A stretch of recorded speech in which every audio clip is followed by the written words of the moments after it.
¿Qué tal amigos? Muy buenos días, bienvenidos, bienvenidas. Estamos ya en una nueva edición de Voces de la Ciudad, aquí a través del portal digital Voces Azuayas, y como cada domingo tenemos muy interesantes temas que los vamos a abordar. El día de hoy nos convoca a un diálogo, a un debate, a profundizar esta problemática, la desnutrición crónica infantil aquí en nuestro país. En Ecuador, el 27% de niños menores de 2 años sufre desnutrición crónica. La situación es mucho más grave en la niñez de la población indígena. El 39% de niños y niñas menores de 2 años en los sectores indígenas de nuestro Ecuador padece desnutrición crónica infantil. Esta desnutrición ha sido considerada además como uno de los principales problemas de salud pública del país, y quizás para entender la dimensión de esta problemática es importante conocer cuáles son sus causas, que no son una o dos, son múltiples las causas de la desnutrición crónica infantil aquí en nuestro país: una alimentación inadecuada o alimentación insuficiente, las enfermedades continuas durante los primeros 2 años de vida, además de otras carencias también como la escasez de agua potable, de saneamiento e higiene, las dificultades para acceder a los servicios de salud, una inadecuada atención materno-infantil. Y una vez que el retraso en el crecimiento ha sido diagnosticado, pues lamentablemente ya no hay marcha atrás. Y para abordar este tema nos acompañan ya la mañana de hoy Berenice Cordero. Ella fue ministra de Inclusión Económica y Social en el gobierno de Lenín Moreno. Es experta y defensora de los derechos humanos de niñas, niños y adolescentes en Ecuador y América Latina. Junto a Berenice está David Acurio. Él fue viceministro de Salud, fue también coordinador zonal 6 del Ministerio de Inclusión Económica y Social aquí para las provincias de Azuay, Cañar y Morona, Santiago. Actualmente es director de vinculación con la sociedad de la Universidad de Cuenca. Pero le damos también la bienvenida a Agustín Reynoso, que como cada domingo nos acompaña. Agus, bienvenido. Buenos días, Rosy. Buenos días, Berenice, David. Muy buen día a toda la ciudadanía.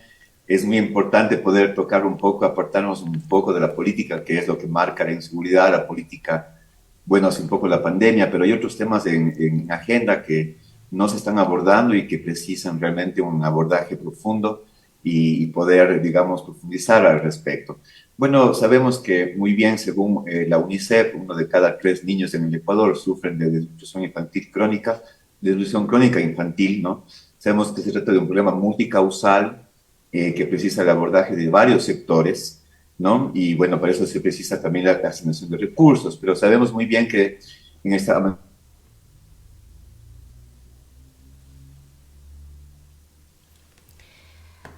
Bueno, al parecer tenemos un corte con el internet y la conexión de Agustín. Vamos a conectarnos con él de manera interna para ver si lo podemos corregir, si lo podemos mejorar. Y bueno, quisiéramos entonces ya dar inicio a este diálogo. David, muy buenos días, bienvenido, gracias por estar este domingo. Quisiéramos empezar entendiendo qué es esto de la desnutrición, qué implica que un niño sea desnutrido y cuáles son, por supuesto, las consecuencias de esto. Bienvenido. Exactamente. Sí, no sé si es que me pudieron escuchar bien en la introducción, Rosy. No, se cortó tu internet, por eso un poco ya le di la palabra a David, pero mejor si es que lo podemos tener ya adecuadamente la conexión a Agus. Pero démosle la palabra a David ya para iniciar este diálogo. David, buenos días. Bueno, rápidamente lo que decía, bueno, no sé si es que me pueden escuchar ahora bien. Sí, Agustín, te estamos escuchando. Bueno, básicamente lo que decía en la introducción es que según UNICEF, 1 de cada 3 niños en el Ecuador sufren de desnutrición crónica infantil, que se trata de un problema multicausal, ¿no? Es verdad, y que además no es solamente un problema de alimentación, sino es el problema de una escasez de atención integral en los primeros días, ¿no? De la vida de los niños. Y que también 2 de cada 10 niños del sector indígena apenas tienen acceso a agua segura. Pero para eso queríamos entender también de que ha habido un histórico olvido del sector urbano y del sector rural y campesino, y también creo que los gobiernos no han abordado la problemática como debería ser. Pero bueno, le quería preguntar, bueno, al doctor David Acurio, ¿cuáles son los motivos que han derivado en que el Ecuador tenga estas cifras y qué es lo que han hecho los gobiernos, digamos, en perspectiva en estos últimos 10 años. Entendemos que desde el 93 han habido 12 programas, pero que los índices siguen, no se han detenido o no se han aplacado. Doctor Arturo, bienvenido, buen día.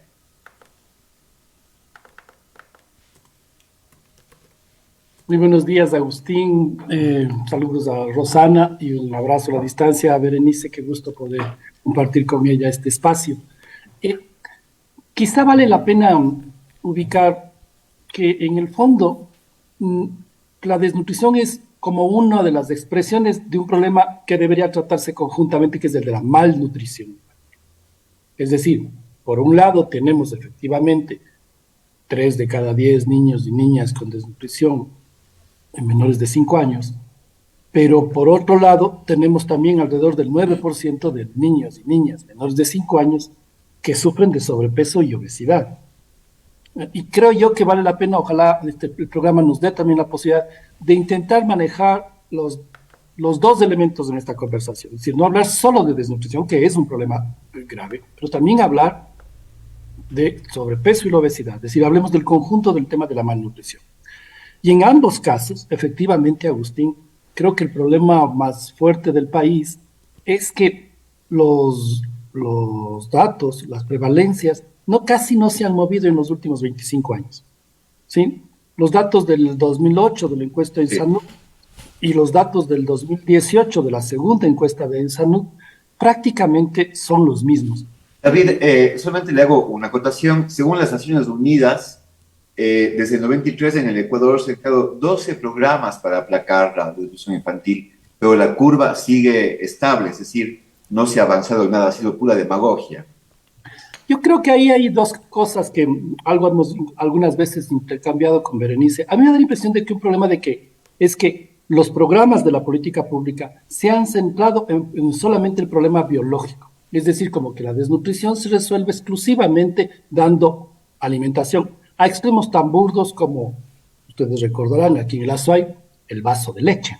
¿Sí? Entonces resolvemos con un vaso de leche un problema que es bastante más complejo que puramente biológico. El famoso Yo prefecto. creo que ese es un problema que no es menor. Es decir, no necesariamente los datos han permitido tener políticas adecuadas.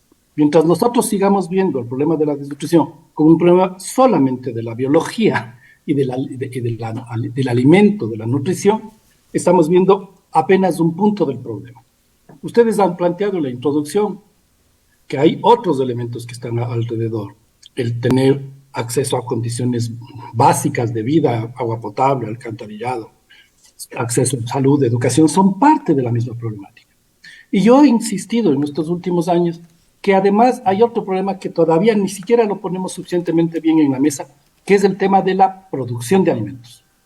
O sea, es posible disminuir la desnutrición con la lógica de consumo y con los estímulos a una producción de alimentos que es para exportación y no para la alimentación interna. Entonces, todos esos elementos quizá están en juego, Agustín, y por eso siento que como las políticas se han limitado con mejores o no intenciones a los temas de lo biológico, creo que ahí hemos cometido errores como país. Muchísimas gracias, David. Gracias. Berenice, muy buenos días. Gracias por estar con nosotros también en esta mañana. Como ya había manifestado Agustín, desde el año 1993 ha habido más de una decena de programas en el país, pero en lugar de reducir los porcentajes de la desnutrición crónica infantil, estos se han incrementado de un 23 a un 27, que es el que estamos enfrentando en estos momentos, y en la población indígena un porcentaje mucho más preocupante, que es del 39%. Sería precisamente importante entender las razones por las cuales nuestro país definitivamente no logra enfrentar o vencer de mejor manera estas preocupantes situaciones, porque la desnutrición infantil implica una serie de consecuencias, no solamente para el individuo, en este caso para el niño o niña, que va a ver su desarrollo perjudicado como decíamos también en la introducción, el momento que se identifica ya una carencia en el desarrollo, simplemente ya no hay marcha atrás. Estamos hablando de una desnutrición crónica, es decir, que esto ya no tiene una cura, digamos así decir. No podemos curar la desnutrición infantil cuando un niño ya vivió este proceso. Entonces va a tener una serie de carencias en su desarrollo y esto a la larga va a implicar inclusive en el desarrollo mismo del país, con personas que no lograron desarrollar de mejor manera todas sus capacidades, sus competencias, su inteligencia. En fin, hay una serie de implicaciones que tiene la desnutrición para un país. Muchas gracias, Rosana. El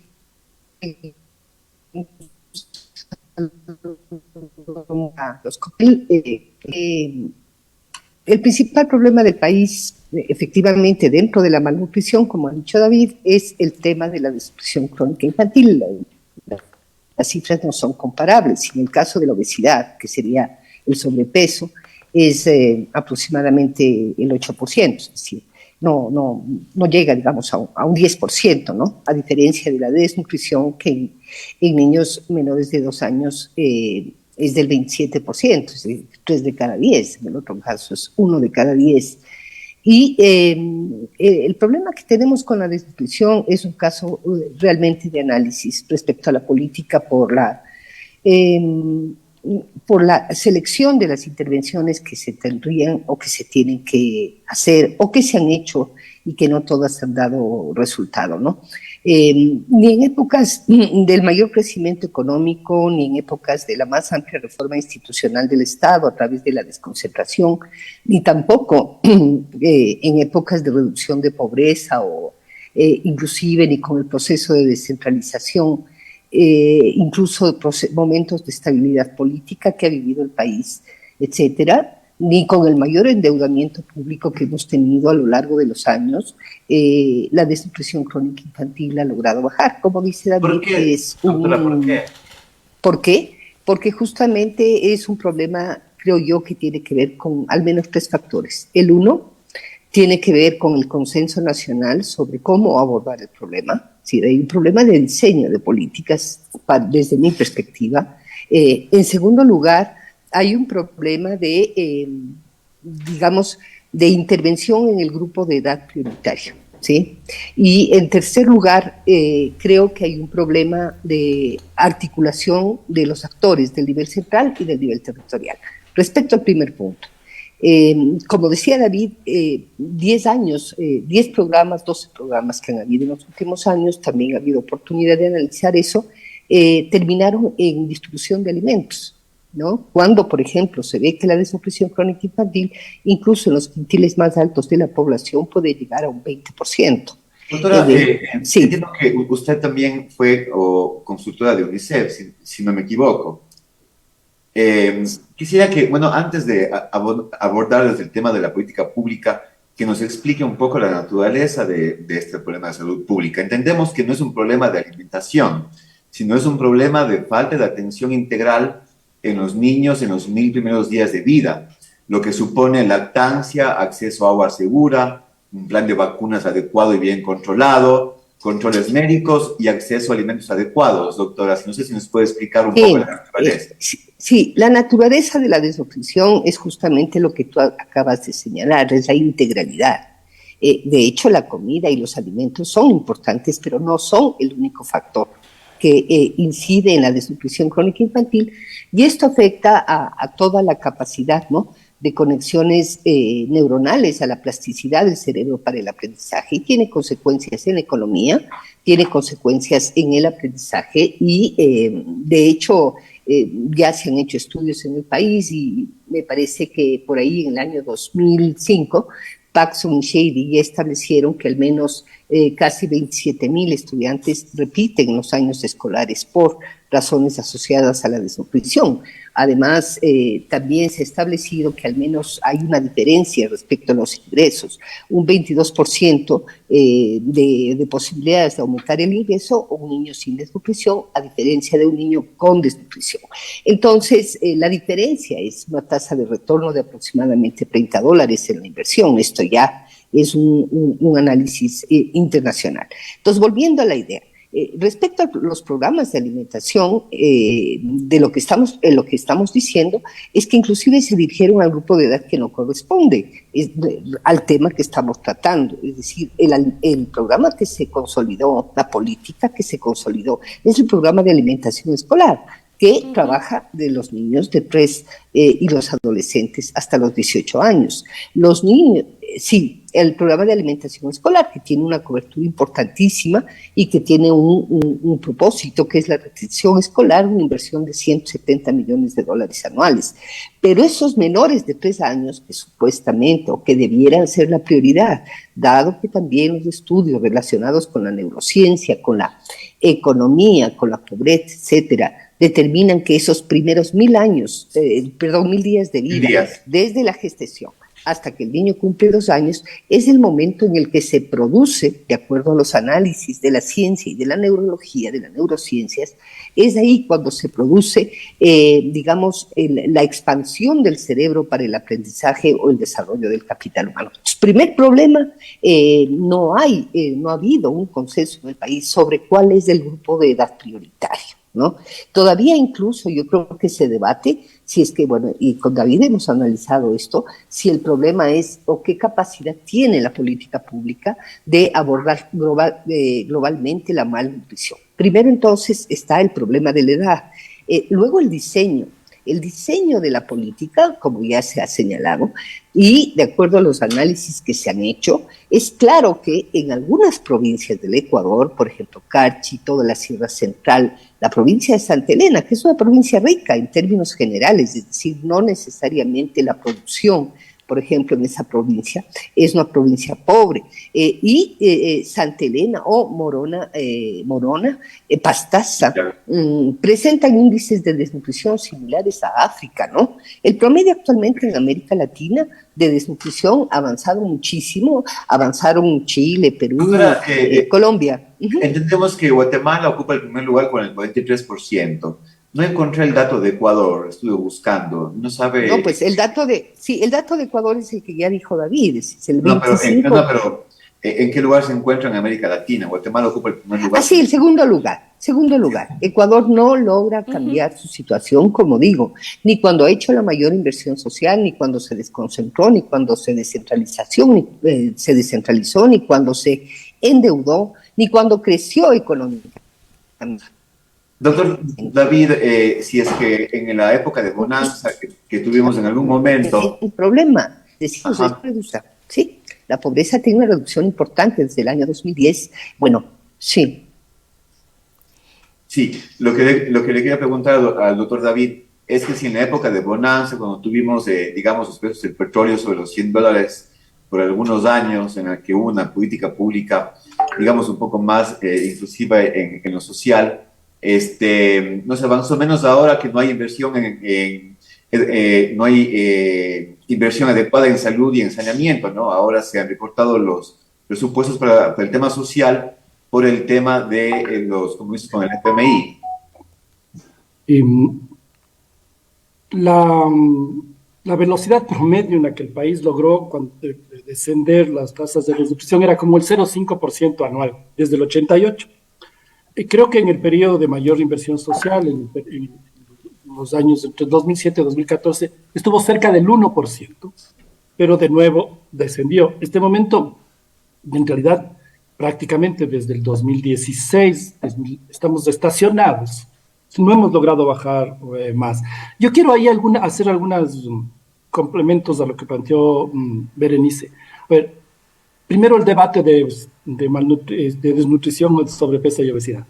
Efectivamente, estamos hablando de que los niños y niñas menores de 5 años, en el caso del país se habla del 8.7% de sobrepeso y obesidad en menores de 5 años. El problema es que cuando uno piensa en los niños de entre 5 y 11 años, el sobrepeso y la obesidad se dispara al 29%. Y es porque buena parte de los niños que hasta los 5 años eran considerados niños o niñas desnutridos, lo que sucede luego es que incrementan peso, pero no se incrementan talla y se convierten en niños y después adolescentes con sobrepeso y obesidad. Y ese es un problema no menor para el país, tiene consecuencias severas. en la generación del sobrepeso y la obesidad es una de las principales causantes de la diabetes, de la hipertensión, que son las dos primeras causas de muerte en los adultos de este país, donde el 60% tiene sobrepeso u obesidad. Entonces, digo esto porque sí es importante tratar ese tema, reconociendo que la desnutrición es una expresión mucho más dolorosa y de alto impacto individual también, como es el sobrepeso y la obesidad. Pero también vale decir que una de las cosas que quizá nos hemos equivocado y está muy metida en el inconsciente colectivo es que la desnutrición es un problema de la ruralidad. ¿Sí? Y eso no es tan cierto. Es decir, cuando hablamos del promedio, hablamos de que en los sectores urbanos también tenemos tasas de desnutrición crónica elevadas. Nosotros hicimos un estudio aquí en Cuenca y la referencia nuestra es que en Cuenca, estoy hablando del 2020, ¿sí? Estamos hablando de un promedio de desnutrición crónica en niños y niñas urbanos del 26%. Y también la otra cosa entonces no es tan cierto que solo es un problema de la ruralidad. La política no puede seguir siendo pensada para los rurales, ¿sí? El problema es que en la ruralidad es aún mucho más gruesa la población. Ahora, David, aquí yo tengo... David, perdona que te interrumpa aquí en esto de las diferencias entre la zona urbana y la zona rural. Entenderíamos entonces que las causas son distintas de la desnutrición en las zonas urbanas. Quizás hay una mayor falta de educación de cómo deberíamos alimentarnos, porque si hablamos de Cuenca, por ejemplo, tenemos un mejor servicio de agua potable y saneamiento. Creo que hay un mejor acceso a los servicios de salud, a diferencia de las zonas rurales en las que no hay agua potable, no hay saneamiento y por supuesto el acceso a una alimentación mucho más saludable u óptima en cuanto a estos primeros 1000 días de vida. Son distintas. Las causas quizás serían otras en la zona urbana que en la zona rural, porque los porcentajes son muy similares. Si tenemos un 27% a nivel nacional, un 26% en la zona urbana, bueno, las zonas rurales indígenas quizás también tienen sus propias particularidades. Hay un elemento que es común para ambos lados, ciertamente, que son las condiciones de pobreza y la falta de acceso a servicios básicos. Ese es un elemento que es común, ¿sí? Lo que hay que insistir es que más allá de la condición económica, el porcentaje de desnutrición en este país, el piso, es alto, ¿sí? Y en el caso de lo urbano, Rosana, en una ciudad como Cuenca, como tú decías, las zonas de la parroquia Hermano Miguel, es decir, al nororiente de la ciudad, son zonas en donde se asienta una población y un crecimiento relativamente nuevo y donde tenemos tasas del 30%.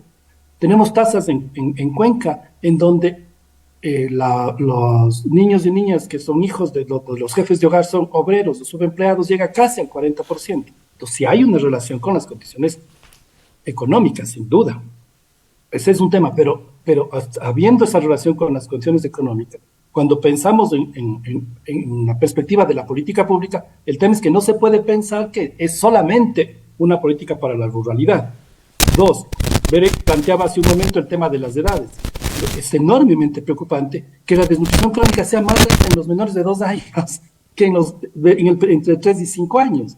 Y en los 2 años, efectivamente, son 2 años claves para poder enfrentar la desnutrición crónica.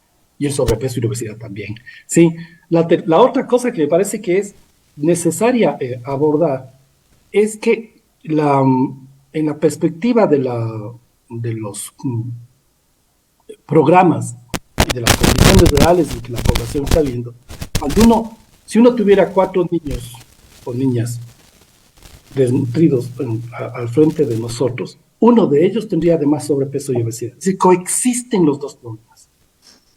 Sí, coexisten los dos problemas y a veces en el intento de resolver el uno se incrementa el otro problema, ¿no?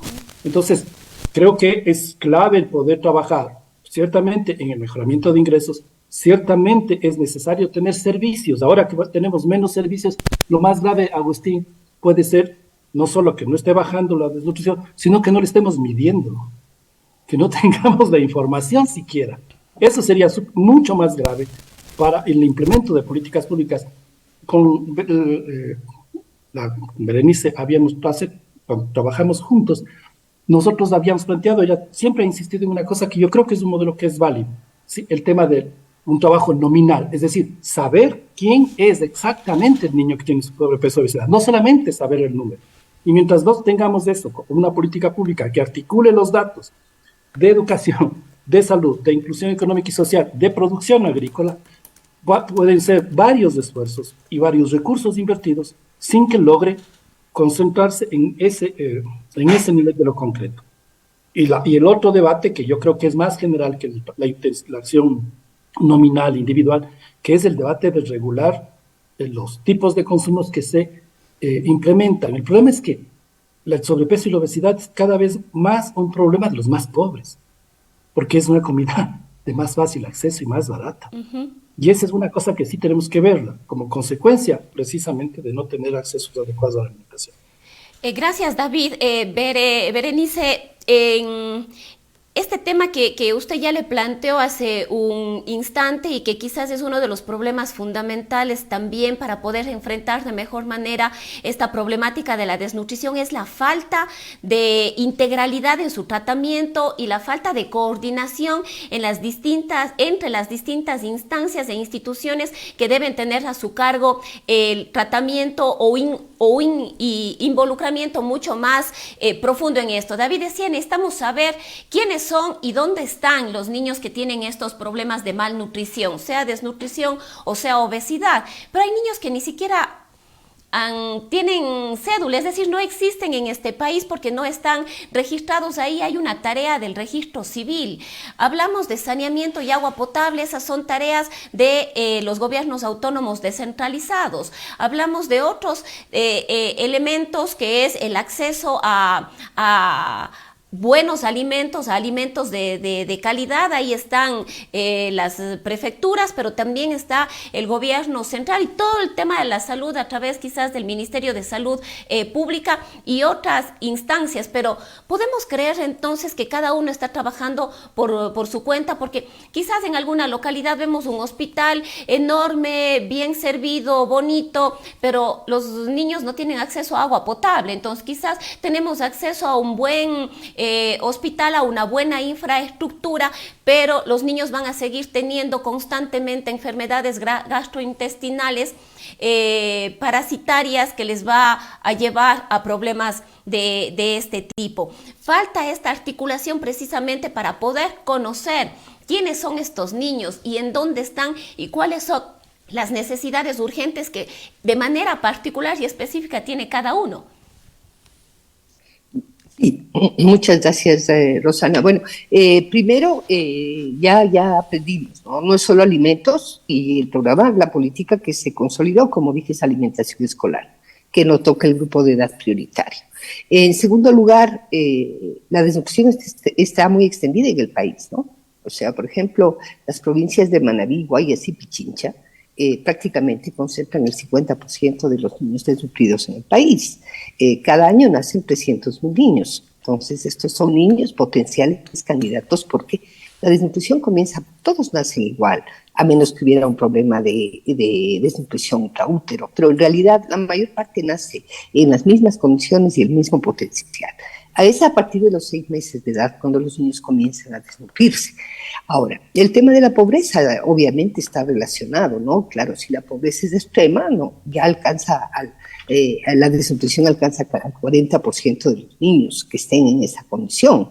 Incluso yo estaba viendo algunos municipios que ya están haciendo esfuerzos por mirar ya la desnutrición con un enfoque mucho más territorial, por ejemplo en Santa Elena, y veía algunas parroquias, por ejemplo Ancón, Manglar Alto, etcétera, donde la desnutrición puede llegar a 7 de cada 10 niños menores de 5 años. Entonces, estamos hablando de que sí hay ciertas particularidades. Y buena parte del tema de la pobreza es un acumulado, ¿no? Es un acumulado. La desnutrición realmente refleja la acumulación de las desigualdades, ¿no? Eso hay que tener muy claro. Por ejemplo, en agua y saneamiento, ¿no? El otro día justamente reflexionaba sobre ese tema. Fíjate tú que respecto a la red pública en la zona, en los más pobres para el 2014, que son los estudios que ha hecho el Banco Mundial, la llegada del agua a través de la red pública para el 40% más pobre llega solamente al 64%, mientras que en el 2014 para ese 40% más rico, digamos, la cobertura es del 87%. Ahora, no es solamente la calidad del agua, la contaminación, o sea, estamos claros que cerca del 30% del agua que consumimos los ecuatorianos está contaminada con heces fecales. Ahora, también hay que considerar que en el sector rural tienes el otro problema, que es el saneamiento. Es decir, no es solamente tener el medidor y que el agua llegue, digamos, al hogar, sino que exista la infraestructura para el lavado de manos, que exista el lavabo, que exista el servicio higiénico, etcétera. Y en saneamiento las cifras sí son muy graves.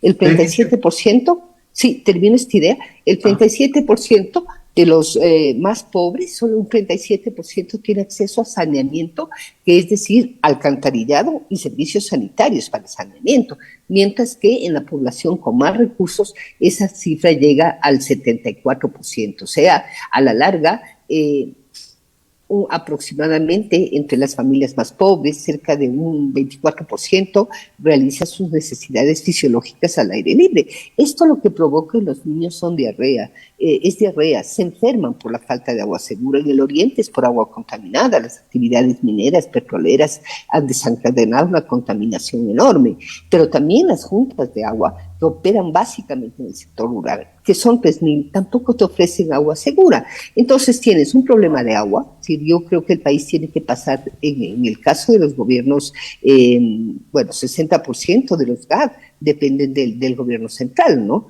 En todos sus ingresos prácticamente. El tema de agua y saneamiento resulta ser una prioridad, porque puede ser que al niño le vacunes, puede ser al que le lleves al control del niño sano, puede ser que exista o se mejoran las prácticas culturales de alimentación, se entiende que hay que fortalecer la lactancia materna, etcétera. Pero los alimentos se preparan con agua contaminada. Monte Sinaí, en Guayaquil, 400.000 personas viven ahí. Pues no hay agua potable. Básicamente Berenice, la provisión a través de tanqueros. Sí, Agustín. Gracias, Berenice. Muchas gracias. Me pareció muy interesante la reflexión de David de que hay ese paradigma, digamos, de que la desnutrición crónica infantil está únicamente asentada o primordialmente en el sector rural. Quería hacer esa misma pregunta y saber su lectura. Según UNICEF, solamente 2 de cada 10 niños indígenas tienen acceso a agua segura en el Ecuador. Le quería preguntar, para acotar la idea de David, que me pareció muy interesante, ¿es un paradigma pensar que únicamente la desnutrición está asentada en el sector rural o, como decía David, también en el sector urbano? ¿En dónde mismo prevalece más? No, está bien distribuida, casi es igualitaria, ¿no? Es decir, no, lo que pasa es que técnicamente las cifras del sector rural respecto a la incidencia de la desnutrición son muy graves, es decir, simplemente esa persona nació en la misma condición que los demás, pero las condiciones en las que está viviendo, acceso a agua, salud, alimentos, etcétera, provocan justamente que ese niño no tenga ya las mismas oportunidades, es decir, se le condena a un crecimiento y a un desarrollo en condiciones de desigualdad. Es una transgresión a los derechos de la primera infancia. Todavía los temas de primera infancia en el país son vistos de manera subalterna, ¿no? La inversión que se hace ahí y el otro tema, de hecho, que está golpeando muy fuerte, ahora más por la pandemia, es el funcionamiento de atención primaria de salud, ¿no? David tiene mucho que aportar en ese sentido, pero el desabastecimiento, la no consolidación del modelo de atención primaria de salud, esta especie de, yo no sé qué es lo que pasó, pero esta mirada bien hospitalaria, bien de la patología, a la larga centrada en la enfermedad y no centrada en la prevención, porque como estamos viendo, el caso de desnutrición crónica infantil no se resuelve con medicinas, no es un tema de la ciencia pediátrica solamente, ya esto es lo que señalaba David al principio, tiene que ver con otros factores más estructurales, ¿no? Por ejemplo, la desigualdad en el desarrollo territorial en el Ecuador, etcétera, tiene que ver con la pobreza, pero a esas otras intermedias, por ejemplo, con la provisión de agua, servicios de salud, ¿Por qué hemos dejado de hacer medición de peso y talla a los niños? ¿Por qué? ¿Por qué hasta ahora no tenemos? Ahora, tienen actualmente, dice el ministro de Salud, Pepe Ruales, que tienen un buen sistema de información o están creando para enfermedades catastróficas, que son cerca de 7,000 personas. Tienen un sistema de información nominal incluso para pacientes con SIDA. La pregunta que yo hago es ¿por qué no logramos tener todavía un sistema de seguimiento nominal? Porque el tiempo de intervención es muy pequeño, son 1,000 días. Si ya no se hace ahí, lo que se haga después hay que aclararle al país que es irrelevante. O pueden asociarse a los problemas de obesidad que está diciendo David. Entonces, me parece a mí que la práctica en general, porque el modelo de atención integral de la salud, el maíz, también es joven, ¿no? Es cierto que empezó en el año 2002 y que ha sufrido unos golpes fuertes justamente por los recortes presupuestarios y la falta de estabilidad, el modelo mismo. Entonces, sin embargo, la mayor cantidad de atenciones de la salud se dan en el primer nivel, 14 millones de los 16 millones, 2 millones son a nivel hospitalario, pero en el país actualmente la demanda del político, la demanda del ciudadano es quiero el hospital. Entonces, resulta que si seguimos con esa tendencia, pensando que los problemas de la salud pública en el país se van a resolver desde la patología y no desde otros factores relacionados con la prevención, que son, por ejemplo, una mirada más estructural, que son, los estilos de vida, los años de educación de la madre, parte de lo que se levantó en el salud, y con eso termino, porque ahí la intervención de David es clave, que nos ayuda a entender qué ajustes hay que hacer en el sistema de salud. ¿Por qué no tenemos control de niños sano universal? ¿Por qué no tenemos los datos del seguimiento nominal? ¿Por qué no estamos fortaleciendo el primer nivel de salud? ¿Por qué hemos generado este imaginario en el político y en el ciudadano que si no me construyen el hospital no hay salud? Entonces me parece que, como vimos en lo del agua potable y el saneamiento, ¿no? Tenemos que pasar desde la idea de que ya tengo el medidor a la idea de que tengo medidor y que tengo también servicio sanitario. A eso me refiero, a servicios higiénicos. Las dos cosas, hay que pasar de la idea del medidor a entender que también tengo que tener servicios sanitarios. Entonces, ¿o por qué todos los niños que nacen no tienen número de identidad? Que es lo que acaba de decir también Rosana. Es decir, ahí hay que volver a las brigadas móviles. Es decir, si no hay la unidad de registro, hay que fortalecer las que ya creamos. Hicimos muchos esfuerzos para crear unidades de registro en las propias unidades de salud. Pero si el niño no llega y todavía hay partos que no son digamos, hospitalarios, que no son en unidades de salud, obviamente, entonces no se registran, esos niños no tienen identidad y por lo tanto, peor todavía, vamos a poder valorar uno a uno cuál es el estado nutricional. Entonces, ahí yo creo que tenemos agua, saneamiento, tenemos salud y luego protección social, que es todo este tema de los ingresos, que actualmente pues ya la inseguridad alimentaria, decía el otro día la representante de UNICEF, 6 de cada 10 hogares en este país, estamos en una situación de no poder, digamos, asegurar ingresos familiares suficientes para comer, entonces hay hambre. Y esto pues ahora cuando vuelvan a medir la desnutrición, ahora se va a hacer año a año, vamos a mirar esta cifra del 27% en menores de 2 y de 25% en menores de 5, probablemente rebasemos hasta el 35 o 40%. Hay que ver, ¿no?, los resultados que nos delineen. Entonces, y las experiencias de otros países, con esto termino, en el caso de Perú, que actualmente es del 9% y que es un país más pobre, de alta, igual que nosotros, con altísima conflictividad política, etcétera. Grave, claro, con problemas internos de violencia sumamente grave, bajó la desnutrición 1 punto por año, es decir, cuando logró un acuerdo político al más alto nivel y cuando logró un esquema, ¿no es cierto?, de diseño de la política que responda a esta integralidad. Entonces, si no logramos ese concepto, establecer y articular con digamos, con los gobiernos autónomos descentralizados por la clave esta de agua y saneamiento. Y el otro tema que decía, la propia articulación entre salud y es particularmente el MIES para que la captación de los niños que no llegan al sistema de salud. Eso es clave. Se dejó de vacunar a niños durante la pandemia. Sí. Gracias, Berenice. David, lo que dijo Berenice quizás debería realmente llamarnos la atención y sobre todo debería ser un exhorto en este caso a quienes están al frente de la toma de decisiones. Cualquier cosa que hagamos después de los primeros 1000 días de vida prácticamente sería infructuoso. Son estos 1000 días los vitales y los fundamentales para trabajar en una buena alimentación, en el desarrollo integral, en este caso de los niños y niñas. Y como ya hemos dicho y hemos insistido, son múltiples los factores, pero yo quisiera insistir en esta ausencia de articulación. No hemos podido articular acciones con las distintas instituciones, organismos e instancias que de una u otra manera tienen la obligación o la obligatoriedad, en este caso, de intervenir para poder superar este problema gravísimo, ¿no?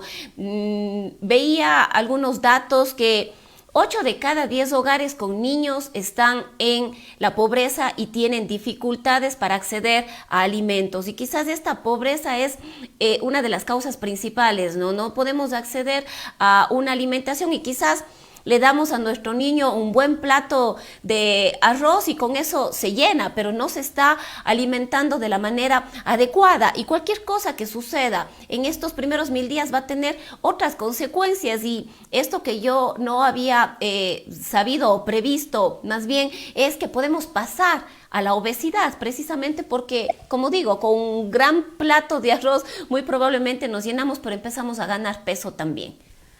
Rosy, y encima en ese contexto de obesidad hacen festivales como el Salchifest. Eso me da una oportunidad. Agustín me abre la puerta para un debate que es súper importante, a pesar de que no me preguntó. Pero, digamos, regreso a lo de los 1000 días, Rosana, en un segundo, pero me parece que también es súper importante mirar hacia arriba, ¿no? El problema es también ciertamente del acceso a servicios básicos que garanticen que no haya enfermedades transmisibles infecciosas que deterioran más la salud de los niños y las niñas.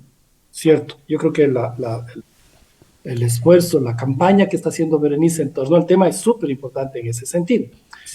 Yo siempre digo, eso es cierto y eso es responsabilidad de los gobiernos locales. Sí, pero a los gobiernos locales no se les da una responsabilidad que ahora el Estado central también está levantando las manos, que es garantizar un sistema de atención integral, se llama en el maíz. Es decir, no es solamente curación, atención integral es promocionar consumos adecuados y prevenir la enfermedad. Y eso supone tener equipos de salud que hagan el seguimiento individual de cada niño. Pero además, David, aquí deberíamos entender... Ahora parece que no hubieran bichos en ninguna parte del mundo. No tenemos antiparasitarios. A nadie se le ocurre que debe ser mínimo en los servicios de salud un insumo básico de trabajo. La vacunación, etcétera, son parte del trabajo. Pero solo vuelvo a decir, pero hay que subir un poquito más también. Y es el tema de qué comemos, Agustín. Entonces resulta que en el país todas las políticas que estimulan la producción agrícola son políticas que estimulan una producción para exportar. Estamos felices de exportando quinoa, felices de exportando brócoli, felices de exportando banano, etcétera, etcétera. El 100% de la producción de brócoli de este país, el 100% de la producción de mango de este país tiene agua de riego garantizada.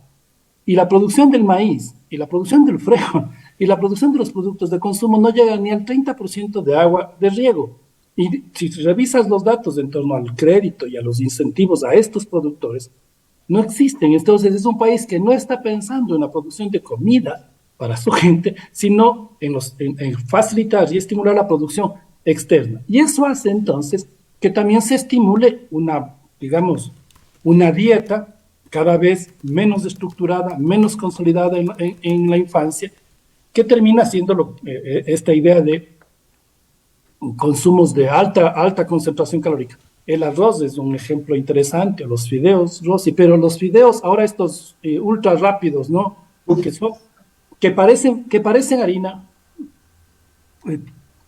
saben a harina, pero no son ni siquiera harina de trigo, ¿no? Los hiperprocesados, que son este rato un mercado creciente en el país, son una carga de calorías mucho mayor a la que tendríamos con otro tipo de consumos. Entonces, claro, uno llena el estómago, tiene una sensación de plenitud más temprana, pero no se nutre, y eso tiene un impacto en los niños. Todas las bebidas azucaradas, estas botellitas de avenas, de yogures, etcétera, que tienen una carga enorme de calorías y que se convierten en reemplazo más de una vez del consumo de leche o de consumo de productos que puedan ser más ricos en proteínas. Todo eso es parte del problema. Entonces, hay esta dimensión más grande, la producción y el consumo. 2, los servicios de atención integral en salud. 3, los servicios básicos que está planteando Berenice. ¿Sí? 4, enfrentar efectivamente las condiciones de pobreza, porque hay gente que no tiene acceso a alimentos, no tiene la cantidad de recursos suficientes para comprar alimentos más sanos y comprar lo que alcanza. La salchipapa. Y además con un mercado que dice la salchipapa es lo máximo, entonces compras eso. O las papas.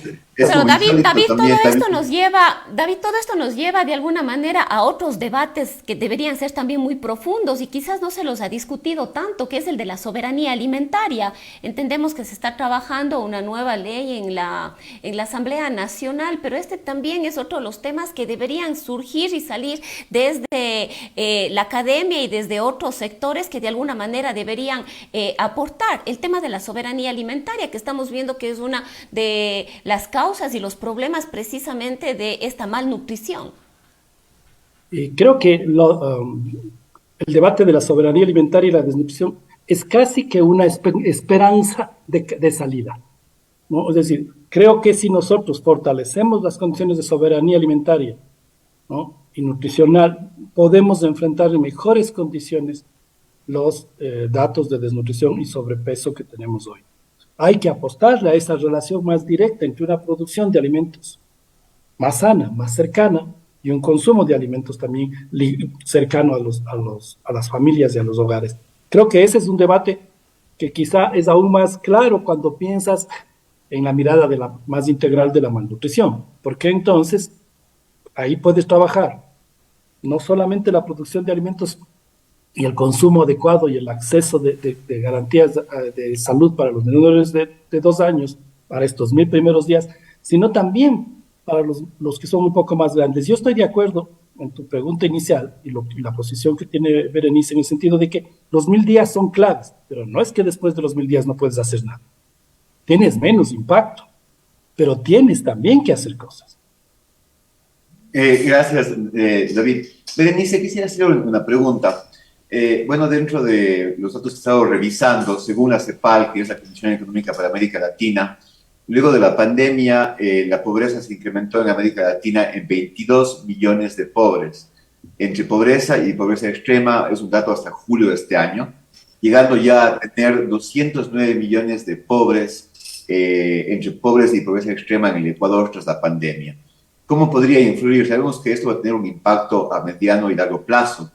¿Cómo va a influir estas cifras de pobreza en el tema de la curva de desnutrición infantil? Bueno, la pobreza, ya pues lo hemos reiterado, ¿no? Es una de las causas estructurales, pero también cuando hemos reducido la pobreza no se ha bajado la desnutrición. Es decir, es una situación porque la causalidad o la multicausalidad, el problema de la soberanía alimentaria es una causa básica, igual los ingresos. Entonces, en otros países lograron bajar la desnutrición, digamos, en situaciones en donde, y el caso más cercano es Perú, y ahí pues tuvieron violencia, pobreza, siguen teniendo, y sin embargo lograron bajar la desnutrición. Y el caso chileno, por ejemplo, es otro caso importante, el propio Colombia, México, inclusive, incluso Honduras, es decir, son países, el promedio de desnutrición en América Latina es del 9%. El problema es que, como yo decía, es interesantísimo lo que está planteando David. Claro que hay que trabajar en todo lo que es la cadena de producción de alimentos, la soberanía alimentaria, porque yo también cuando analizo a veces me pongo a revisar los cantones y qué está pasando. Veo, por ejemplo, el Carchi, ¿no? Ahí hay una producción lechera importantísima, que, como decía David, se va hacia afuera o se va al mercado nacional, para el consumo nacional, y las familias igual en ciertos cantones de la provincia del Carchi, pese a la producción lechera que tienen, las cifras de desnutrición a uno le impactan, porque es 4 de cada 10, 5 de cada 10 niños en ciertas parroquias por ahí. Entonces, hay un problema ciertamente estructural, pero la política pública en determinados momentos y con tantas graves situaciones que estamos viviendo, por ejemplo, el tema de la seguridad, del crimen organizado, etcétera, entonces todo eso capta recursos, ¿no? Porque claro, ¿cuál es la respuesta que da el Estado? El gobierno normalmente resuelve a través del presupuesto público o resuelve a través de la gestión institucional, ¿no?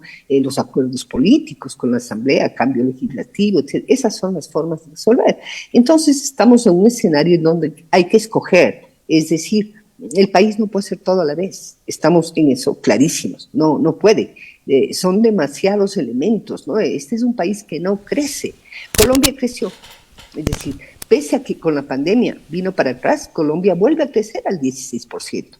Nuestro crecimiento ahorita no será más del 3%, que son las estimaciones más, ¿cómo se llama?, más optimistas de la propia CEPAL. Entonces, nosotros tenemos un problema bien grande de endeudamiento. Allá se está captando bastantes recursos, cerca de 11.000 millones de dólares para el presupuesto 2023.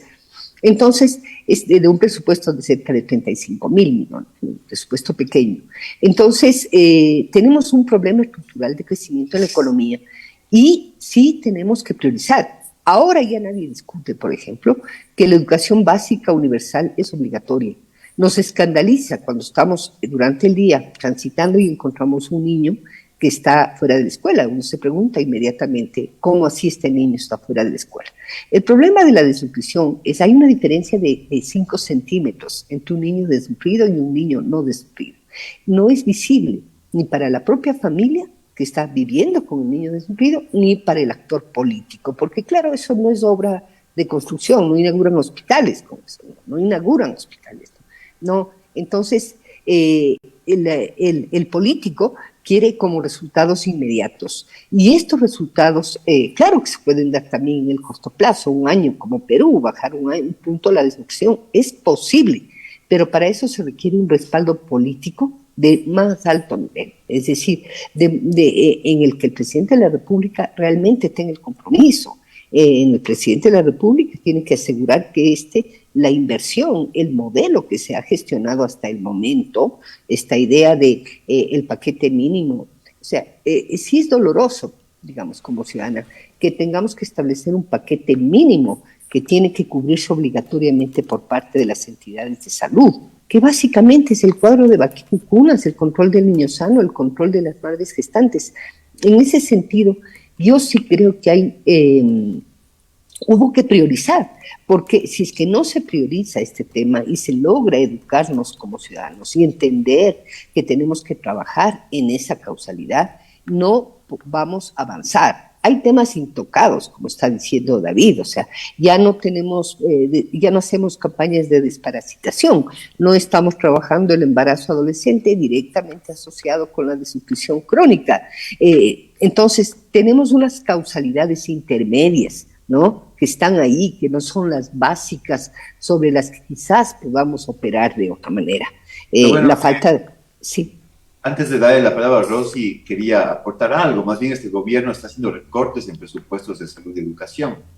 Los hospitales están en pésimo estado, es decir, tenemos una institucionalidad que está, digamos, desplomada. Entonces, las expectativas no son muy alentadoras a priori. Rosy. Sí, gracias, Agustín. Yo quisiera continuar con David y quizás retomar a los planes y a las propuestas gubernamentales para combatir la desnutrición infantil. quizás hay un no entendimiento de que prevenir y mirar esta problemática de una manera más integral le resulta inclusive más económico al país que luego tener que atender una gran cantidad de personas a consecuencia, con enfermedades que son consecuencia de una mal nutrición. Si hablamos de la obesidad, las enfermedades cardiovasculares, diabetes, etcétera, etcétera, etcétera, son unas de las principales causas de muerte y le cuestan muchísimo dinero también al Estado ecuatoriano. Tuvimos en su momento, cuando tanto Berenice como David estuvieron en la gestión del Ministerio de Inclusión Económica y Social, la que se le conoció en ese momento como la Misión Ternura, que contemplaba precisamente la atención a los niños en sus primeros 1000 días, el fortalecimiento de la lactancia materna y algunos otros elementos, como coordinar con los gobiernos autónomos descentralizados, el registro civil, que es un poco lo que ya hemos hablado ahora. Hoy el gobierno nacional plantea el Plan Estratégico Intersectorial para la prevención y reducción de la desnutrición crónica infantil. Yo quisiera saber un poco cuánto han incidido estos programas y sobre todo en el que estamos teniendo en este momento y las propuestas del gobierno nacional. Él ha dicho, por ejemplo, que va a vender el Banco del Pacífico y que los recursos que vengan del Banco del Pacífico se invertirán en temas como estos para este plan estratégico, para la ejecución de este plan estratégico. Estas propuestas, en definitiva, vemos, ya lo analizamos hace un momento, no han dado, han sido muy modestas en los resultados, y hemos analizado también un poco las causas, pero sería importante conocer qué pasa con la propuesta actual, qué estamos haciendo, va a funcionar, no va a funcionar, es cuestión solamente de recursos, es voluntad política en definitiva. Sin duda, creo que hay algunas cosas que valen la pena comentar. Me parece que la acción gubernamental y la del Estado central, empezaré por el Estado central, para no hablar de este gobierno en particular, la acción del Estado central en torno a los temas de desnutrición crónica resulta ser una acción insuficiente en general. Creo yo que uno de los debates actuales y cada vez más emergente es el rol que deben tener los gobiernos locales en el tema. Es decir, este rato las tasas de desnutrición son vistas como un problema nacional, pero como no es competencia asignada directamente a los gobiernos locales, a los municipios, entonces tampoco se hace cargo nadie de los niños desnutridos en los municipios. Con suerte podríamos garantizar agua potable y alcantarillado, pero el problema, como hemos visto, no se limita tampoco solamente a servicios básicos. Creo que ahí hay un tema que trabajar. La necesidad de que los espacios locales, a nivel municipal, desde mi punto de vista particularmente, se retome el tema de como un tema de acción también, de la acción del gobierno local. Y eso supone probablemente debatir con el Estado central los procesos de descentralización y de reconstitución de las competencias, digamos. Ahora, eso es lo uno, pero eso no es posible hacerlo si no existe recursos suficientes. Yo no comparto la idea del paquete mínimo que plantea la estrategia nacional, porque me parece que justifica la reducción de recursos. Este país le apostó, digamos, un estado de bienestar cualquiera, plantea la necesidad de no tener paquetes mínimos, sino accesos universales, garantía de recursos suficientes. Yo creo que esa es una cosa que hay que seguir demandando, porque asumir que el paquete mínimo es el camino es dejar a que se resuelva lo mínimo y sobre eso cada quien vea qué sucede. Entonces, tener recursos supone tener equipos. Yo veo con muchísima preocupación el desmantelamiento del Estado en este gobierno.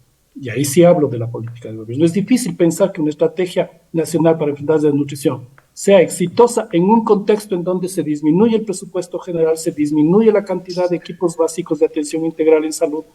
No hemos aumentado servicios de desarrollo infantil.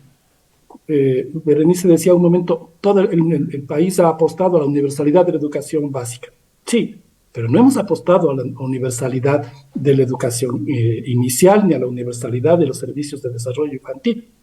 Ahí hay tareas que hacer y no tenemos recursos. Es más, entiendo yo que muchos de los centros de desarrollo infantil tienen que completar sus financiamientos con otras fuentes. Eso es penoso este momento. ¿no?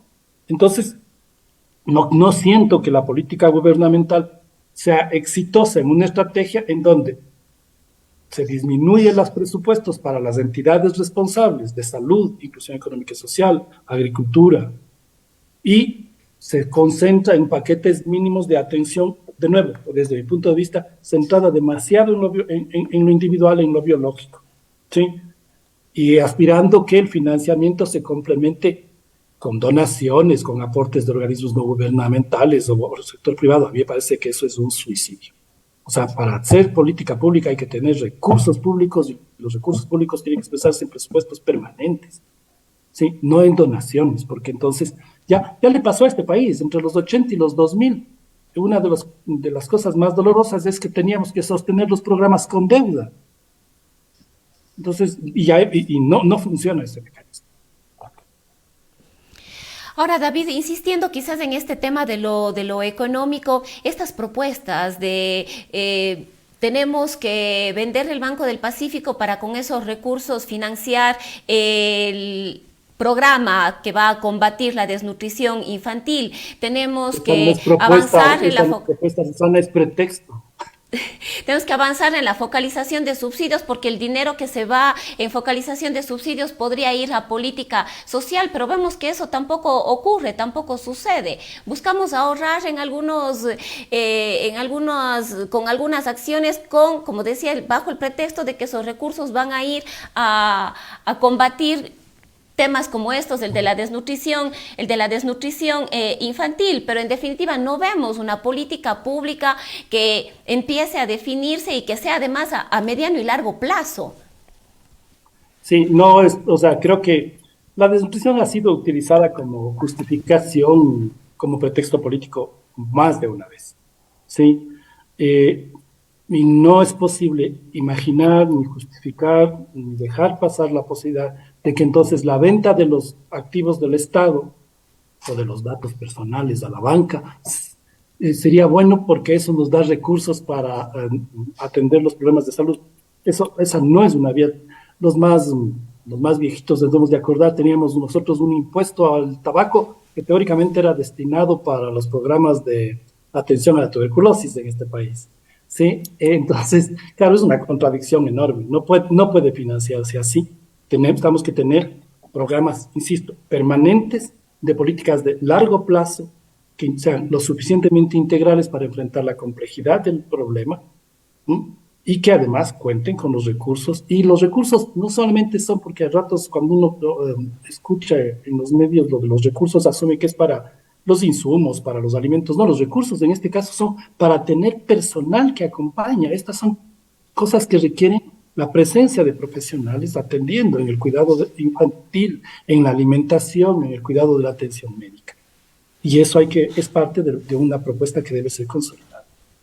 Gracias, doctor. Gracias, David. Berenice, en este mismo sentido, en esta falta de política pública y de política social, hace un momento usted manifestaba, por ejemplo, que deberíamos volver a las brigadas para poder inscribir y que tengan todos los niños y niñas un número de identidad, pero yo pensaba y decía, si el registro civil ni siquiera puede dar una cédula o un pasaporte antes de los 3 meses, ¿podemos realmente aspirar a que haya estas brigadas? Hay una problemática profunda en materia social y de atención y política por parte del gobierno nacional.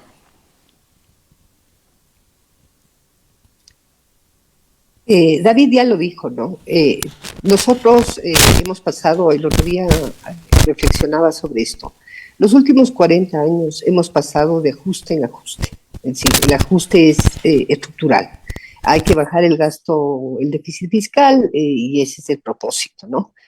Hay que equilibrar las cuentas, tienes que tener ingresos y tienes que tener ingresos suficientes para el gasto. Si no tienes ingresos, tienes que comenzar a reducir el gasto. O si no, te tienes que endeudar. Es decir, ese es uno de los graves problemas que vive el país.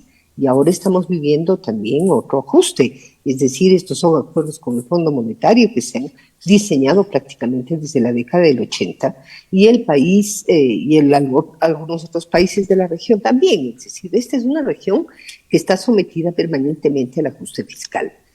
y se vuelve una obsesión prácticamente, digamos, la reducción del déficit fiscal, y ese es el propósito finalmente de la gestión gubernamental. Y el logro que comunican, ¿no? Es que ya nuestro déficit no es de 7.000 millones, ahora es un déficit de 4.000, ahora señalan que es un déficit de 1.000 millones, pero el año que viene nuevamente vamos a tener otro déficit, el 2023 de cerca de 3.000 millones nuevamente. Entonces, el déficit fiscal se transforma en un elemento sustantivo de la política económica y por lo tanto de la política fiscal. Y eso, claro, la variable de ajuste son dos modalidades: bajo ya el gasto a partir del presupuesto, o simplemente no transfiero los recursos, ¿no? Esa es otra fórmula que se usa durante los últimos años para, digamos, no se pasan, no se asignan los recursos, ¿no? O de pronto, por ejemplo, el ministro Cueva decidió cambiar la ley de contratación pública en un momento tremendamente crítico en que las instituciones se cayeron muchísimos procesos, etcétera, ¿no? Entonces, en primer lugar, tenemos esta crisis del ajuste frente a la necesidad de la universalidad, ¿no? Y la necesidad de que además ciertos servicios públicos que son extensivos en el uso de personal, porque ¿quién atiende a los niños? Las enfermeras, los médicos. ¿Quién atiende a los niños? Las personas que hacen, digamos, trabajo, que es el programa del médico del barrio, la técnica de atención primaria de salud. ¿Quién atiende a los niños en la política social de educación? Son los docentes. Entonces, el gasto tiene que ser corriente, no es que es un gasto de inversión, que lo haces una vez y ya no se hace sucesivamente.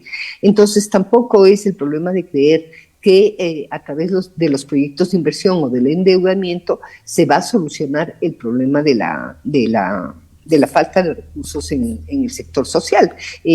Eventualmente, este año que viene, los recursos van a crecer porque crecen los salarios de los profesionales y también porque seguramente también va a crecer en salud, pero es un crecimiento, digamos, proyectado, es un presupuesto que está escrito en un papel y que luego no necesariamente se ejecuta. Por eso hubo toda una discusión cuando a agosto de este año se miró que, y creo que vamos a cerrar el año con una inversión, con un gasto en plan anual de inversiones de las distintas instituciones, especialmente en salud, educación y de inclusión económica y social, que no llega al 30%. Entonces, estamos hablando que se producen estos mecanismos de contraer el gasto, no te paso los recursos, se crean nuevos requerimientos legales, etcétera, y eso produce entonces que no se puede ejecutar.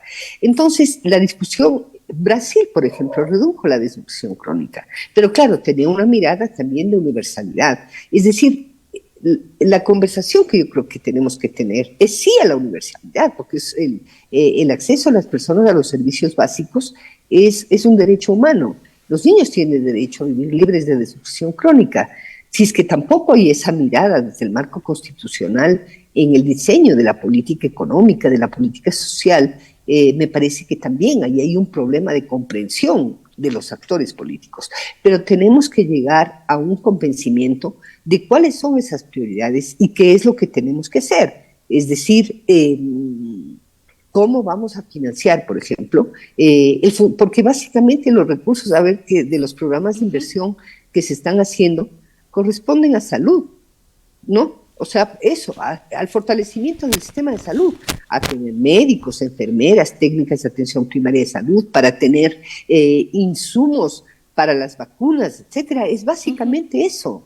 Es decir, no hay nada extraordinario. Ahora, Berenice, una consulta, Berenice, quisiera saber las consecuencias, es decir, sabemos que la desnutrición crónica infantil deriva en problemas, en afectaciones de carácter intelectual, físico y emocional, y usted decía de que en ocasiones es irreversible.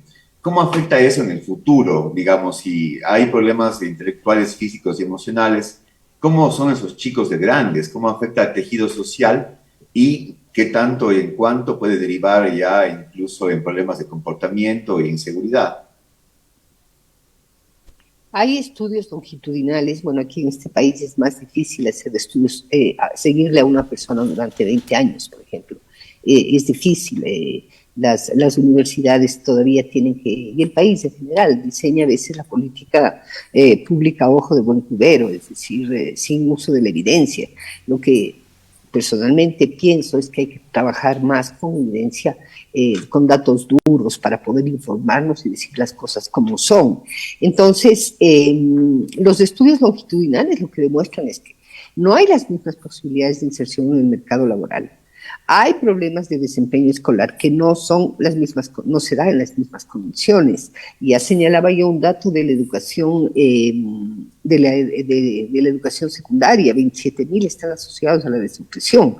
Digamos, también se asocian a problemas de inseguridad, porque como digo, la persona que tiene desnutrición tiene luego un problema de capacidades cognitivas diferentes. Esa es la situación. Entonces, si es que el país no vuelve a ver la primera infancia como un tema prioritario, ¿no? Porque lo increíble de todo esto es que cuando uno mira la pobreza, o cuando mira el nivel de desarrollo de un país, lo primero que se pregunta es cuál es la situación de la desnutrición crónica, porque es un indicador que traza el problema del desarrollo del país. ¿Sí? Entonces, buena parte de los países se proponen bajar la desnutrición crónica infantil porque están entendiendo que es un problema casi estructural fundacional, porque significa que tenemos que hacer un esfuerzo adicional para llegar a esas poblaciones a las cuales no estamos llegando, que están en la ruralidad y en las zonas urbano-marginales, como decía Montesinaí, por ejemplo, en Guayaquil, u otros tipos de asentamientos, también en otras provincias. Entonces, no es un debate, yo no, es decir, estoy totalmente de acuerdo en que la política pública social tiene que ser universal, todos los niños en la escuela, todos sanos, todos saludables, todos seguros, todos protegidos, ese es el concepto.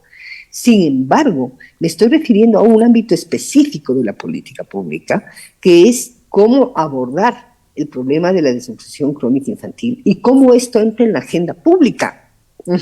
Entonces, esa es la discusión. ¿Y cómo es el rol y cómo puede articularse de otra manera con los gobiernos autónomos descentralizados? Mi aspiración era de que el señor presidente firmara un acuerdo también con los gobiernos autónomos descentralizados y que también los gobiernos autónomos, porque he estado yo con algunos alcaldes y alcaldesas en el país, prefectos y prefectas, y he conversado con ellos, ¿no?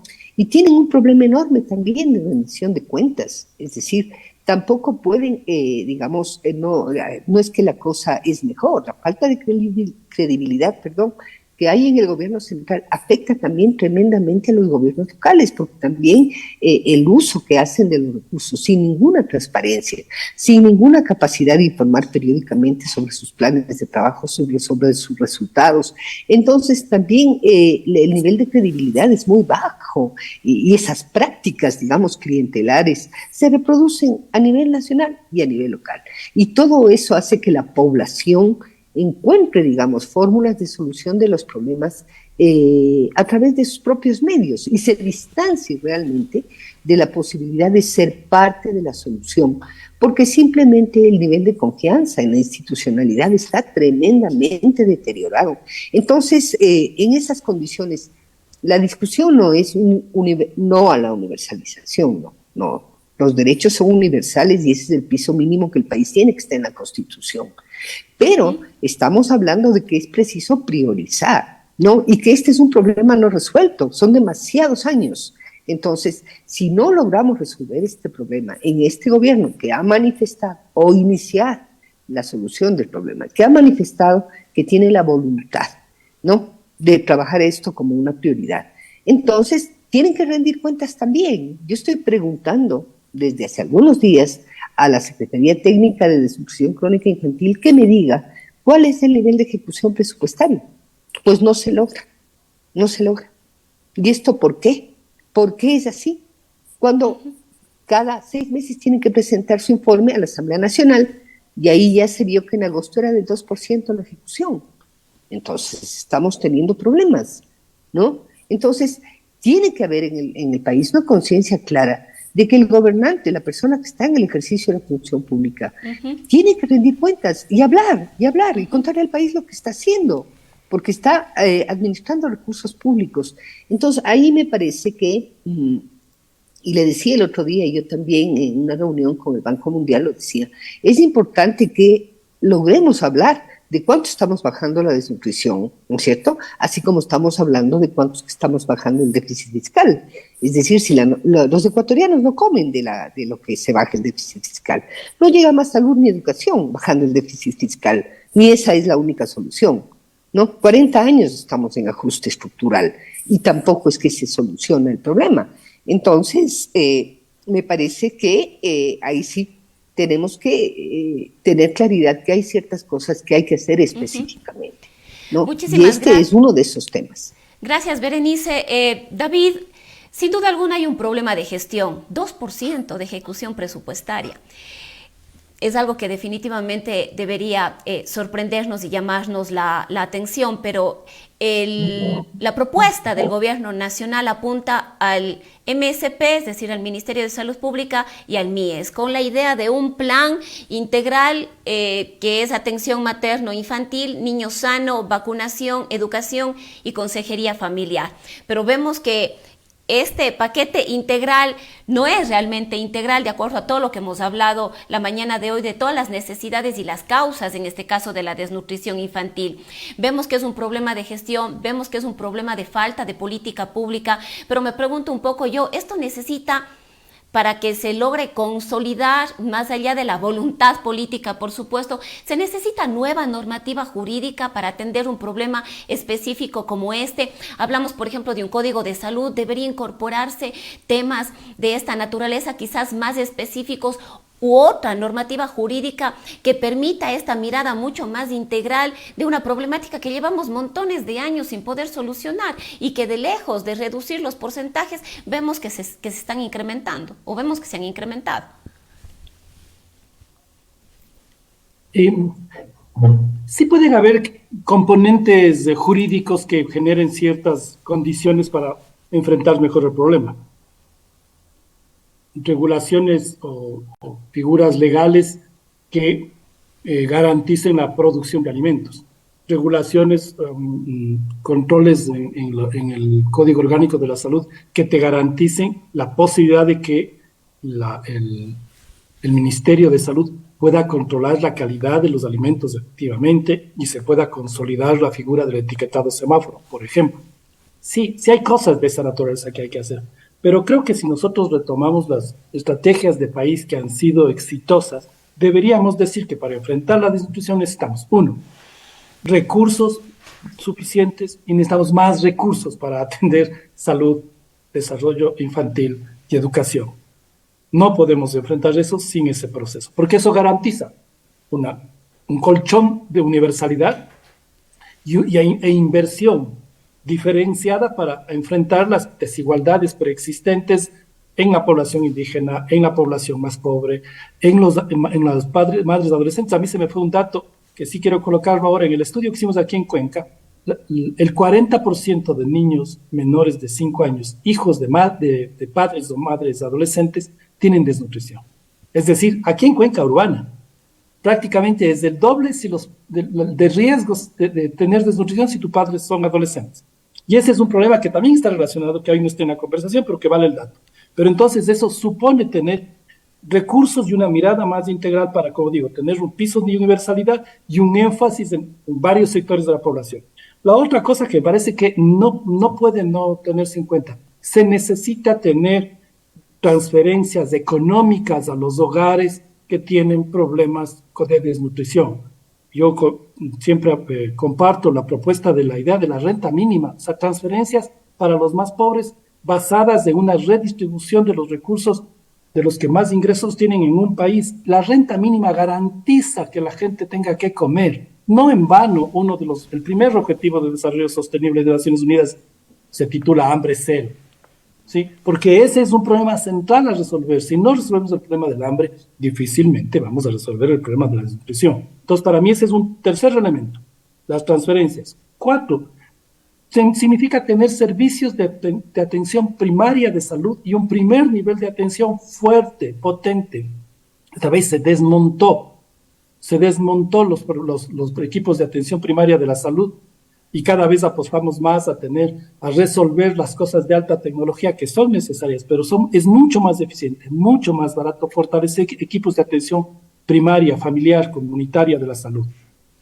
Otra cosa que yo insistiré permanentemente, ¿no? Es decir, necesitamos tener procesos que estimulen. No sé si ese solamente sea jurídico, Rosana, pero sí necesitamos programas que faciliten, que estimulen, que subsidien la producción de alimentos. Ahí hay que decirlo con todas las letras. Aquí nos rasgamos las vestiduras cada vez que hay un subsidio. Sí, si es que es subsidio a los grandes exportadores, está bien. Pero si es subsidio a los que producen los alimentos, a los campesinos y campesinas que producen alimentos, nos incomoda, pero necesitamos estos subsidios para producir alimentos y para lograr una cosa que no hemos logrado, que sí se logró en el caso brasileño Bere, que era que los pequeños productores sean los proveedores de los alimentos, en los servicios de desarrollo infantil, en los programas de desayuno escolar, porque eso permite circular, mejorar la condición económica de los unos y apostar por un proceso de garantía de alimentación. Creo que por ahí va el tema, ¿no es cierto? Y finalmente dejar una cosa con la que empecé también a la conversación. No es que los niños desnutridos después de 5 años desaparecen. No, es que los niños desnutridos transitan a convertirse en niños que como ya no crecieron en la talla adecuada en el momento que podía, empiezan a acumular y a engordar y a tener problemas de sobrepeso y obesidad, hasta llegar al 26% de los adolescentes en este país con sobrepeso y obesidad. Es decir, ¿cuáles son las consecuencias de la desnutrición? Una, la misma obesidad. Dos, los problemas que hemos planteado del desarrollo emocional, neuronal, etcétera, y la serie de problemas de salud articulados en la edad adulta con los problemas de la malnutrición. Y además, David, eso en el futuro deriva en problemas cardiovasculares, en problemas de diabetes, de hipertensión. Las dos causas de muerte las dos primeras causas de muerte de este país están ligadas al consumo, a la alimentación, Agustín. Es decir, no es menor. Berenice, le quería hacer una consulta. Más allá de la inversión que en este gobierno, evidentemente, a todas luces es escasa en salud y en saneamiento, ¿qué tanto influye la carencia de campañas de educomunicación, tanto en el sector urbano como rural, de lo que significa la naturaleza del problema de la desnutrición crónica infantil? Yo también esta semana me empapé porque en principio tenía otras ideas, pero para el programa entendí que no es un problema de alimentación, sino es un problema, como repito, de la carencia de una atención integral en los primeros días de vida, en los factores de lactancia, de acceso a agua segura, de plan de vacunas, controles médicos y acceso a alimentos adecuados. ¿Qué tanta carencia o presencia existe de programas de educomunicación para educar a las madres del sector urbano y rural de lo que significa la naturaleza de este problema de salud pública? Sí, Agustín, las familias, todos necesitamos educarnos respecto a la crianza de los niños más pequeños. Es decir, no es solamente un problema de una solución a través del servicio, ¿no? A veces también eso, yo creo que eso también ha sido un problema en el país, ¿no?, en los últimos años.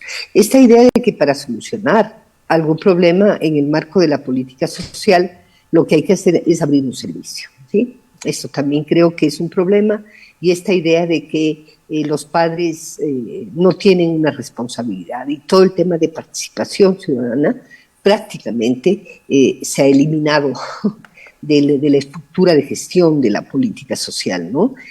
Cuando ese no es el concepto. Es decir, las familias todas necesitamos orientación, y la prueba está con el COVID. Es decir, con el COVID aprendimos la importancia del lavado de manos, aprendimos que hay que mantener cierta distancia cuando hay la pandemia, aprendimos el uso de la mascarilla, aprendimos del uso de la desinfección, de aquello que usamos en las casas, de la importancia de que los baños estén bien, etcétera. El problema justamente es que yo creo que todavía es insuficiente lo que estamos haciendo respecto al cambio cultural. porque la educomunicación tiene como propósito educar a través de la comunicación y eso implica cambios de los patrones culturales. Y uno se encuentra con situaciones que sí son difíciles. En el año 2018, cuando tuvimos ocasión también de contribuir a formular la encuesta nacional de salud y nutrición, ahí qué es lo que sacamos a la luz, por ejemplo, respecto a las prácticas de crianza. No importa que tengamos un PhD, no importa que yo haya pasado por la universidad o que sea una madre o un padre analfabeto, el 50% de las familias pegan físicamente, o sea, lastiman físicamente a los niños menores de 1 año. Eso está relacionado íntimamente, claro, con la violencia doméstica, con la violencia intrafamiliar, es un problema porque simplemente daña la capacidad de aprendizaje de los niños. No solamente tenemos que aprender por qué la importancia de la lactancia materna, que está subiendo nuevamente en el país, por qué la importancia y qué tipo de alimentación complementaria hay que dar luego de la lactancia del niño. ¿Qué pasa a partir de los 6 meses? ¿Por qué el niño comienza a desnutrirse? ¿Cuáles son los signos de esa desnutrición? ¿Por qué tiene que ir a los controles de salud? ¿Por qué la madre gestante tiene que ir a los controles de salud? ¿Por qué hay que establecer un vínculo afectivo con el niño que no esté basado en la violencia? Entonces, eso también me parece a mí que es un factor crítico sobre el que el país debiera hacer una acción pública concertada. Si hay algo que pueden hacer los gobiernos autónomos descentralizados es invertir en educación familiar, es decir, en educación sanitaria. Son cosas en las que perfectamente pueden trabajar. No es esta idea un dominio, no, solamente del nivel central, ¿no? Se ha transformado este tema de las competencias exclusivas en una barrera para la colaboración. Y esa no es la idea. La demostración es que el país necesita colaborar sustantivamente en ciertas áreas. Y resulta que pienso que justamente en el área, por ejemplo, del saneamiento, los gobiernos autónomos descentralizados a través de sus patronatos deben dirigir recursos para esta población de manera prioritaria, justamente para la educomunicación y el cambio cultural, porque el mensaje tiene que ser consistente. Ese es el otro problema, ¿no? Aprendemos del SIDA, hacemos un esfuerzo grande y nos mantenemos. Aprendemos de la importancia de lavado de manos y bueno, tenemos que mantenernos en eso por la pandemia. Entonces tenemos que aprender que no hay que violentar a los niños físicamente desde pequeños, que la lactancia materna mínimo, ojalá hasta los 9 meses, ¿no? Que la alimentación complementaria es sustantiva después y hay que saber qué alimentos requieren los niños, que sin vacunas el niño se va a enfermar.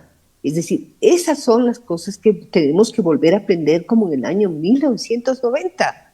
Es decir, el país avanza y retrocede. Ya aprendimos en los años 90 que teníamos que vacunar a todos los niños, teníamos capacidad en los 90 de tener a través de campañas, a través de mecanismos, me acuerdo del PREMI, la capacidad de tener unos niveles altos de vacunación. Y de pronto un día nos olvidamos de comprar las vacunas de los niños que cuestan $60 millones al año para el plan anual de vacunas.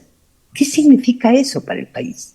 Que no haya tenido, claro, servicios de salud saturados, cerrados, etcétera, durante la pandemia, pero no tuvimos oportunidad de vacunar a los niños de manera universal y todavía no tenemos. ¿Qué es lo que está pasando? Entonces, hay dinero que no llega, hay dinero que se hace presupuestos de papel, pero por otra parte también tenemos un problema de gestión y también tenemos un problema de posicionamiento público de estas cosas y de hablar con evidencia y las cifras que se reflejan en los presupuestos, en las decisiones políticas, en la gestión cotidiana de las instituciones. Gracias, Berenice. Bueno, estamos ya sobre el tiempo. Es un tema muy, muy interesante, pero sobre todo importante para abordarlo en las circunstancias en las que estamos. Y quizás a manera de conclusión quisiera darles un minutito ya a cada uno de nuestros panelistas para ir cerrando lo que ha sido el diálogo de esta mañana. David. Es un tema que es un desafío para el país y que se coloca también en un debate en torno a la garantía de los derechos, ¿no? Expresada en el cuerpo, ¿sí? Expresada en el cuerpo de los niños y niñas. Creo que hay que hacer una apuesta real como país para avanzar hacia allá con un eje que es un eje público. ¿Sí? Segundo, en esa perspectiva, yo me permito, ahora desde la universidad hemos estado conversando con algunas universidades del país, básicamente la de Manabí, la UNEMI, la PUCE, en la perspectiva de entrar en una propuesta que pueda ser parte de un proceso nacional, ¿no? Demandando en la perspectiva de consolidar acciones integrales de un problema que es muy complejo. Lancet dice que usa el concepto de sindemia, ¿no? Es decir, la coincidencia de varias epidemias, la epidemia de la pobreza, de la desigualdad, de la malnutrición, coexisten en estas circunstancias en los guaguas, ¿no? Y de la corrupción y del uso inadecuado de recursos, sin duda también, ¿sí? Pero creo que sigue siendo, la respuesta sigue estando en el Estado, no en lo privado, porque en este momento el problema es que haber priorizado la acumulación de capital y los beneficios para los que acumulan capital se expresa en la vida, en la desnutrición de los niños. Eso. Quizás, David, tal y como está concebido el plan o la propuesta del gobierno nacional, ¿crees tú que realmente vamos a cumplir la meta planteada de reducir 6 puntos la desnutrición infantil hasta el 2025? No tengo yo muchas expectativas en el tema, como digo, un programa como está planteado en un contexto de debilitamiento del Estado y disminución de recursos y disminución de equipos, no le veo mucha viabilidad. Berenice, a manera de conclusión. Gracias. Me parece que este es un tema prioritario de la política pública que revela justamente estas enormes debilidades que están en la gestión, en el presupuesto, también en este enfoque excesivamente tecnocrático. Este no es un problema técnico, es esencialmente un problema político. Hay que tener un acuerdo sobre el uso y destino de los recursos, y creo que ese también es otro problema político. La articulación entre el central y el local también creo que es otro problema político, no solamente un problema administrativo. Entonces, creo yo que buena parte tiene que ver con un liderazgo que tiene que incursionar, digamos, de otra manera y tener una mayor conexión con sus obligaciones, ¿no?, constitucionales y los derechos de las personas desde que nacen, desde cuando están en el proceso ya de gestación. Entonces, no vamos a resolver este problema si es que no al menos operamos ese paquete básico para todos los niños, y cada niño que nace debe nacer ya con acceso a ese paquete. Y me parece que hay posibilidades siempre y cuando logremos, por ejemplo, mecanismos de estímulo al desempeño fiscal para los gobiernos autónomos descentralizados que quieran abordar adecuadamente el tema de saneamiento, por ejemplo, o de agua. Entonces, por ejemplo, eso no se discute. Yo tenía una esperanza especial de que en la consulta popular o el referéndum que van a hacer se incorporara el tema de cómo financiar prioritariamente o cómo crear un mecanismo de financiamiento al estímulo, para estimular el desempeño, porque ¿cuál es la motivación que tienen los gobiernos autónomos descentralizados para solucionar el problema del saneamiento, por ejemplo, o del agua segura? ¿Cuál es, qué es lo que les motiva? Algunos sí tendrán conciencia pública, una ética personal que les hace entender que esto es mejor que hacer bordillos, pero tiene que haber, y las experiencias de los otros países es que hay siempre fondos de estímulo fiscal para los gobiernos que se comprometen con ciertas metas en el nivel descentralizado o desconcentrado. Entonces ahí creo que tiene que haber una revisión también de la idea de ciertos mecanismos de financiamiento particulares para este tipo de temas que también hay que debatir. Es decir, no es sencillo, pero sí hay que crear unos mecanismos particulares de estímulo fiscal, que es lo que hace Perú. Perú acuerda con los municipios cierto tipo de estímulos fiscales, pero a cambio de logros de ciertas metas en materia de desnutrición. Entonces, quizás la experiencia peruana en este sentido podría dar una salida al país, pero no podemos seguir haciendo lo mismo para obtener resultados diferentes. Eso es obvio. Es decir, ya lo que hemos hecho 20 años no solucionó el problema.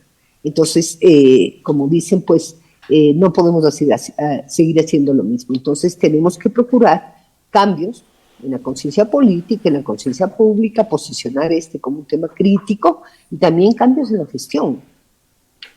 Muchísimas gracias, Berenice Agus, para cerrar. No, muchas gracias.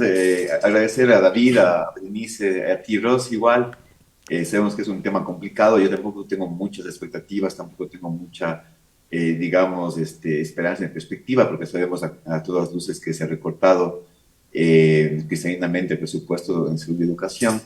Y bueno, pero esperemos que el gobierno pueda hacer un ajuste en ese sentido y poder atender este problema de manera estructural y que haya una integración también entre los GATS y el gobierno central. Pero bueno, esperemos que al menos podamos haber generado algunas reflexiones al respecto y que este gobierno invierta un poco más o invierta mucho más en salud y educación y en salubridad. Gracias a David, gracias a Berenice, gracias Rosy, les mando un abrazo grande a todos. Y como siempre, como cada semana, invitarles además que sigan nuestra página. Estamos con unos muy interesantes artículos, www.vocesazuayas.com. Agradecerle a Berenice Cordero, ella es experta y defensora de los derechos humanos de niños, niñas y adolescentes en Ecuador y América Latina. Fue ministra de Inclusión Económica y Social. David Acurio, ex viceministro de Salud, ex coordinador zonal 6 del MIES, actualmente director de vinculación con la sociedad de la Universidad de Cuenca. Yo me despido como siempre, deseándoles que tengan un excelente domingo y a las 11 de la mañana estará ya aquí el Pepe Astudillo con Palabra y Vida.